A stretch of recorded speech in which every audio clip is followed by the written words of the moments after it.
you have any advice for people who are coming to that same realization that you came to when you were 25, when you start seeing that the things that you thought were real are not real, the ideas and the concepts that you were taught have been shifted, your whole perspective on life is changing. Yeah, I agree with you. It is not an easy process. It's a sledgehammer. It's not a soft hand by any stretch. And it's hard for a lot of people. And some people reject it's, it. Some it's people really go hard. deeper into the physical and reject that it takes longer to come out. What advice do you have?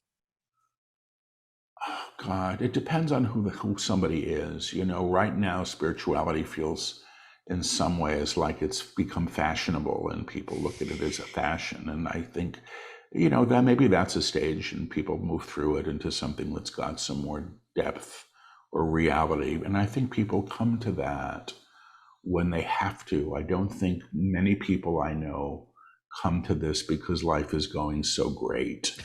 It's usually when the trap door opens and you go, oh my God, what now? And you find yourself in some other experience. What I do suspect is helpful is not to make other people wrong. Don't use it as an opportunity for separation and divisiveness, that sort of low level stuff, which is, you know, when I was coming into this stuff, and I was studying energy healing, I would hear things like, well, the Reiki people are all about this, and nobody speaks. The Barbara Brennan people don't speak to anybody, and this is all this in camps. And then my favorite was about channeling. I would hear. I lived in New York in those days. I said, "Oh, there's a Gabriel teaching on the Upper West Side, but you really want to go to Brooklyn and hear the Michael because that's the really hot one." And I'm thinking, this is ridiculous.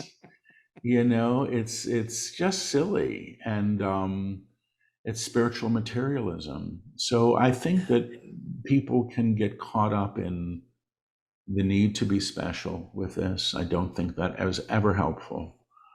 And I think that, in some ways, a willing heart will carry one far. You don't have to make this a big deal. It is a big deal. So just let yourself be in the process, whatever that is. If you're waking up, and you've been asleep a long time, it can be kind of startling, but it doesn't have to be bad. It doesn't have to be scary. It can be quite wonderful. To watch the full video, click on the link below. And don't forget to subscribe.